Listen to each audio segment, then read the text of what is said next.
I'm going to start off here with the gentleman sitting next to me, Harry Miller, U.S. Army. And I just want you to know he's the junior member of this group. He's 97 years old. But anyway, Harry, tell me where you grew up and why you always wanted to be a soldier. Well, I grew up in Columbus, Ohio, and I always wanted to be a soldier when I was a little kid. Everybody wanted to be cowboys or policemen or something. I always wanted to be a soldier. The reason being, I think, is because we had a small army post there in my hometown and a lot of parades on ceremonial days, of course. And they would have people there from the Civil War in the parades until about 1938. I think 1938 was the last one that they had. But I used to watch these Civil War soldiers marching with present-day soldiers at that time, and I just wanted to be among them. I read a lot about the Civil War, and I had a grandfather that was in the Civil War. And I just wanted to be one. And the more I read about them, the more I realized they were real tough guys. And that was the reason I did that. Well, how old were you when you finally got into the Army? Well, I was 15. And everybody now you can breathe. That's what they generally do.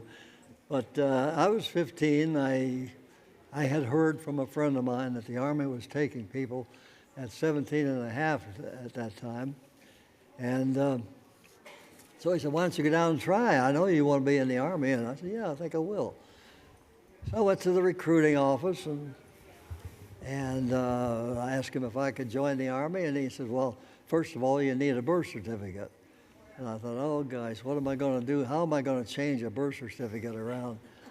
So anyway, I went to ask for my birth certificate, and they checked the file, and they couldn't find anything on me. And so I went back to the recruiter, and I said, well, does that mean I can't go in the Army? And he says, no. He says, you're 17 and a half, aren't you? I said, oh, yeah. And so he said, yeah, I'll take it. So he took me in the Army and put me through basic training and sent me overseas. Okay, we'll get back to the rest of your story in a minute. Okay. Let's talk to Bud Gahs. Yes. Gas. Where did you grow up, Bud, and how did you get into the Army? I grew up in Baltimore, and I worked at the Martin Company. I was always interested in airplanes, and so I got a job down there at 17, and then I worked for a year and a half, and was drafted. You were drafted, and what training did you receive? Where did you do your basic training? When I went in, they said, what do you want to do? And I said, well, I always like to fly. I'd love to be at least in the Air Corps, and I like to fly. I like to be a pilot. So they put me in the horse cavalry. And so, well, we'll talk a little bit about you getting into the Rainbow Division, okay? Yeah. And on my right hand here is David Marshall. David, where did you grow up and how did you get into the Army? I grew up in New York City, and I was drafted, period. And what did you think about that? I wanted to go. I wanted to go earlier, but my mother wouldn't sign for me, so I had to wait till I was 18 to be drafted. But you had quite a trail in terms of what they trained you to do. Is that correct? Yeah. First, I went to a medic camp to be a battlefield medic. I really wasn't too happy about that. Then I went to school, and then when the school was closed, I went to Camp Claiborne, Louisiana, home of the 84th Infantry Division, where I served through the war. And you were an infantryman? Yes, a combat infantryman. Okay, well, we'll talk a little bit more about that in a minute. And on the end, we have Bob Bokey. Did I get that right, Bob? That's right, Bob. Okay, Bob. I should point out Bob is 100 years old, David is 101, and it's 101 down here as well. So.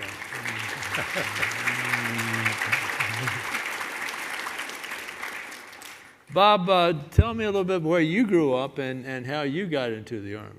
Well, I grew up in Pasadena, California, and that's where I entered the service on September 1st, 1943. Drafted or enlisted? And well, first they sent me to infantry school at Fort Benning, Georgia. And then they sent me to the 86th Infantry Division, which at that time was in Louisiana. Okay. We'll talk a little bit more about you, okay? All right? Back to you, sir. Okay? You were a tanker, is that correct? Yes. Tell me what a tank man does in World War II. You have a very nice You worry and you're scared. Okay. And that was me. And I just looked around and I saw everybody else was scared, and I thought, show you how green I was. And I said, well, if they're scared, I better be scared too. And then I found out why they were scared, because bullets do make a sound when they come near you. Well, tell me about the experience of the Battle of the Bulge. The Battle of the Bulge was a terrible thing, cold. I like to think of it, though, as kind of like our ice force today. We were trying to run out a bunch of illegal immigrants from the country of Belgium, and the King of Belgium kind of liked us for doing it, so they gave us this thing here, and we enjoyed getting rid of the illegal immigrants out of Belgium, and I just kind of enjoyed the whole thing. I mean, I was scared all the time, but I figured, even at that age, I still figured, you know, you only live once, and if you're going to be scared of everything, you're going to be scared and you'll never make it. So I decided I just have to get over it, and I did. And I can't explain how, I just did. But the Battle of the Bulge was a big deal.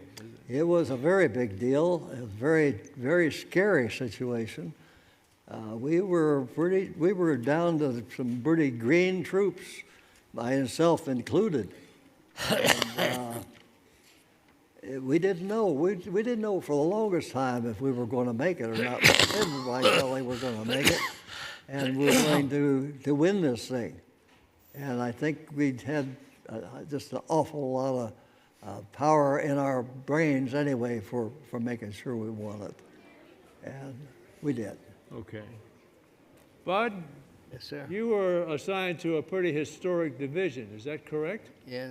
Could you tell me a little bit about your division? Well, we had to be different on almost everything we did, even our salute. Instead of just an ordinary salute, we went up. What was the name of that division? The Rainbow Division. MacArthur had it, and he was the commandant in World War I. That made it special.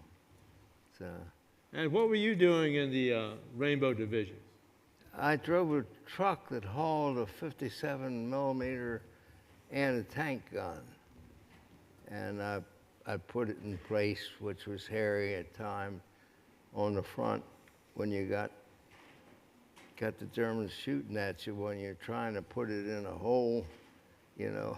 How many of you were there? How many soldiers like yourself were pulling artillery pieces around? Well, that wasn't supposed to be an artillery piece. That was a direct shot, which was ineffective. It wasn't big enough. And a tank gun is never big enough. And but it could be effective on machine gun nests. That's mainly what we shot at. We stayed away from tanks, even though we were called an anti-tank company. So You had some experience with the Battle of the Bulge as well, I think. yeah. What would that be?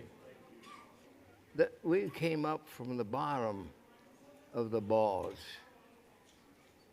The Bulge came down. It definitely had a border, and we were trying to close the gap with the Bulge. So our campaign was called Nordwind, North Wind, and it was an aggression. It was a try to get the Germans out from underneath the Bulge. Mr. Marshall, Yes, you too were at the Battle of the Bulge? yes, I was. Can you tell me a little bit about that, please? They just did. It was other than it was cold, right? It was cold. There was a lot of snow. I was a mortar man, and trying to lug a mortar through the snow was not easy. You know, I'm disappointed. I thought I was the only one in the Battle of the Bulge, but I see I had company. Talk a little bit more about that, and talk about your experience with some of your fellow soldiers. I know you had a deep conversation with a friend at some point that you lost. I did what? You had a conversation with a friend, I think, and We're in the battle? in battle, and he asked you to. No. That was later on. Would you want to talk about that, or? Yeah, after the Battle of the Bulge, we went back up into Germany where we had started our initial attack. This was on the Netherlands-German border. And one evening, this friend of mine, a very good friend, we went out for a little talk in the farmyard. I think basically to just calm our nerves because we knew the next day was not going to be very pleasant. And he all of a sudden said to me, if anything happens to me, you have to go talk to my parents and tell them what happened. And I said, Smitty, there's no way in hell I'll do that. I can't. But we argued back and forth, and finally I gave in. The next day, we went into battle. He went out ahead of me, and he died instantly. He was hit by a German shell and died. That was a shock. That was a bad day for me. That was our conversation.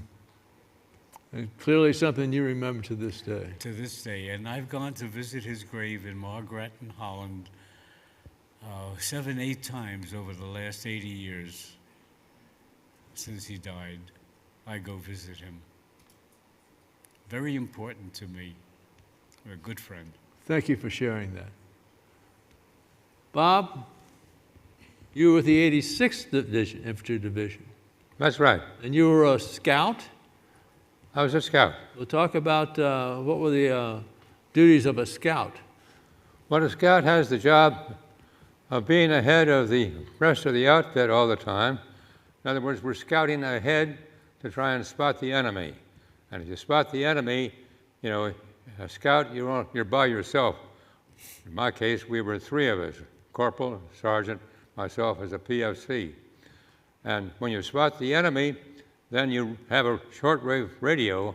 You radio back to their operation of the division and say, there's tanks ahead on the right or on the left, or there's German troops we can see ahead, or we're approaching a town and there's no white flags out in front, so it shows the Germans aren't ready to, concede the war. So we would say, you better come forward and clean them out. So then we would go into a ditch, hide, and the division would come forward then and take over to attack the tanks that were ahead of us, or the German troops who were ahead of us, and we'd wait till they cleared them out. Once they cleared them out, then we'd go forward ahead of the division, roughly half a mile to 3/4 of a mile ahead of the division. That's what a scout did. Well, tell me about the time you were telling me just a few minutes ago about how you got a battalion to surrender.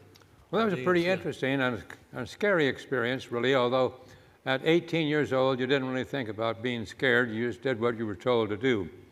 But as a scout, why, the colonel of our regiment, 341st Regiment, he called me, and he called us, the 3 of us, and said, we have word that there is a battalion of artillery head here somewhere up towards Hagen, and they want to surrender, and I want you to go up and find them.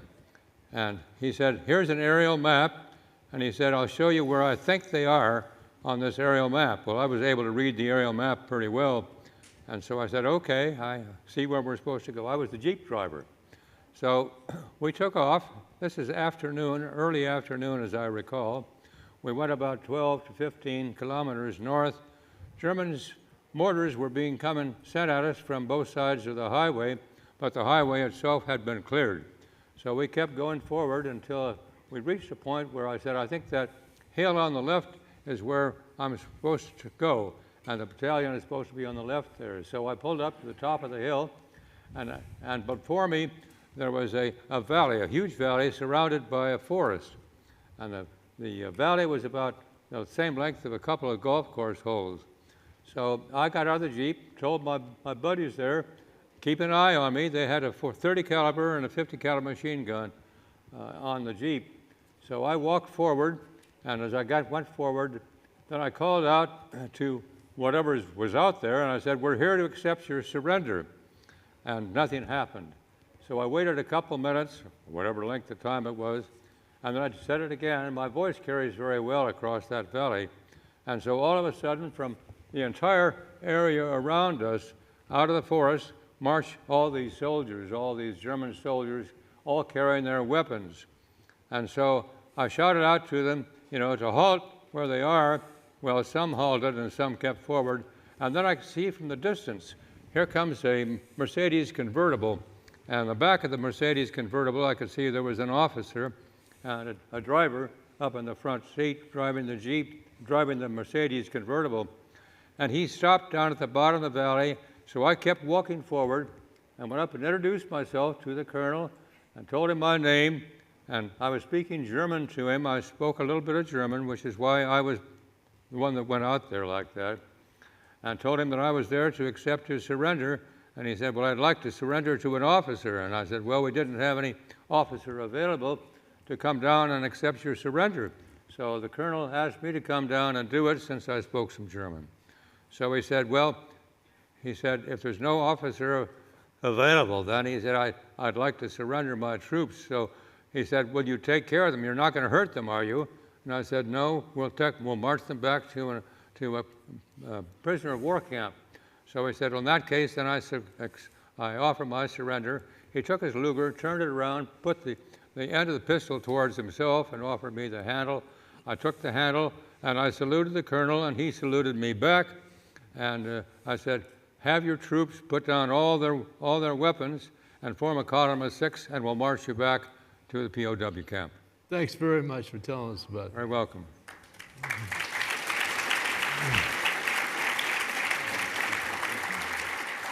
I want to explore an experience that several of our veterans went through in World War II, and that was concentration camps.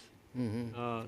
But I know you at one time encountered Dachau. Yes. And would you want to talk a little bit about that? Well, we didn't know, or at least I didn't know anything about concentration camps, or was very ill-informed until we came upon it.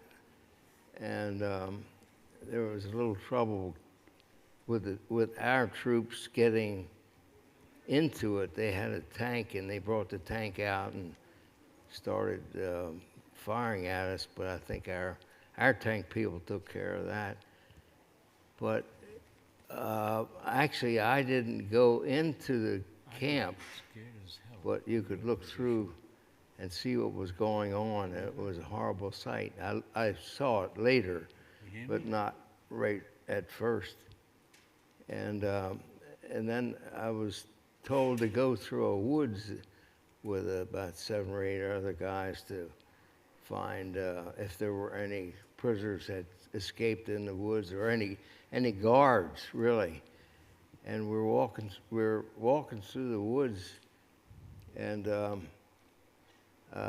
prisoners would come out of the camp. They'd escape from the camp, and one came over to me and hugged me up, and then went down and kissed my feet, which was very humbling. And it brought, and he was all skinny, and of course in the prison garb, stripes, and it made you realize how bad things were in that camp. Thanks for sharing that. David, as a Jewish American, I understand you also encountered a concentration camp or visited one. And would you like to speak about that a little bit? We were chasing the Germans at that point. The war was really drawing down to a close. They weren't resisting that much. And as we were walking up, the air started to smell a little bit. And as we got closer, it smelled more, it was stronger. And we came to a fence. And behind the fence, we saw these prisoners. Some lying on the ground dead, some sick, some walking around, in all states of conditions. As combat troops, we didn't know what to do. We were going to feed them, but we were told not to because our food, which didn't kill us but could have, would have killed them for sure.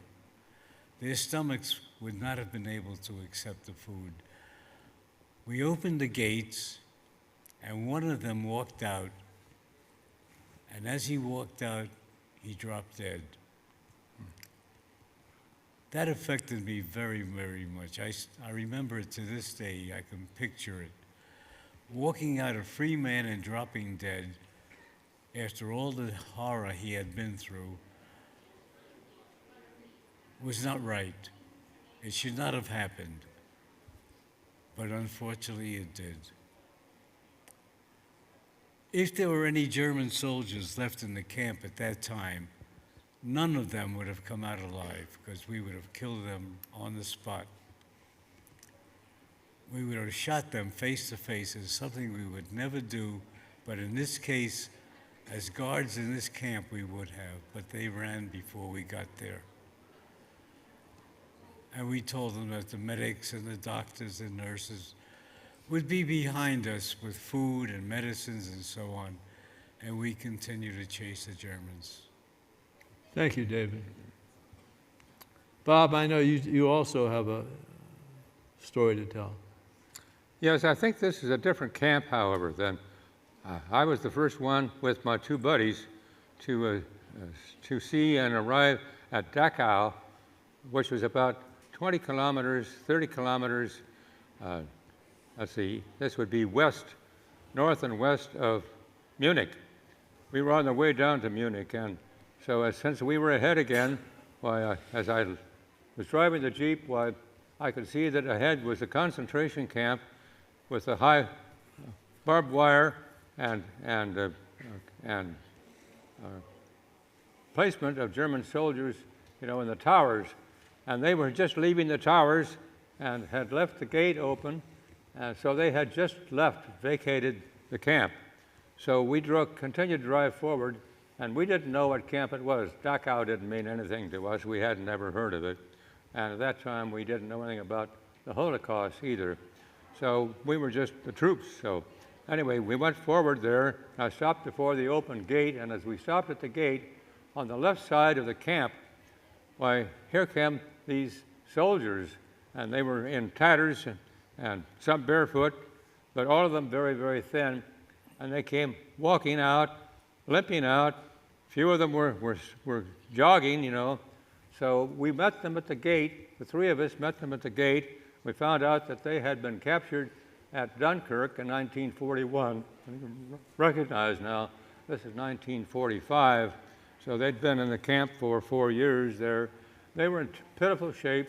I have to say it was very, very emotional to see them. So we met them. They told us who they were. They were British, they were Canadian, they were Australian and New Zealanders. So we told them, we radioed back and told them the division will be coming forward. They'll have medical aid and clothes for you very shortly. We have to move on. So we moved on. So that was my experience at Dachau. Thank you, David. I'd like to take the liberties now of reading something that Stephen Ambrose wrote in his book, Citizen Soldiers. It was a conversation he had with World War II veterans. And one of them said this: imagine this in the spring of 1945 around the world. The sight of 12-man squads of teenagers, armed and in uniform, brought terror to people's hearts. Whether it was a Red Army squad in Berlin, Leipzig, or Warsaw, or a German squad in Holland, or Japan, in Manila, Seoul, or Beijing, that squads like this meant rape, pillage, looting, wanton destruction, senseless killing. But there was an exception. A squad of GIs, a sight that brought the brightest smiles you ever saw on people's lips and joy to their hearts. Around the world, this was true, even in Germany, even after September 1945 in Japan. This was because GIs meant candy, cigarettes, seed rations, and freedom. America had sent the best of her young men around the world, not to conquer, but to liberate, not to terrorize, but to help. This was the great moment in our history. And ladies and gentlemen, it's men like this that created the situation of giving liberty to people that were in concentration camps and prisoner of war camps in Europe. I thank you, gentlemen, for sharing with us that today.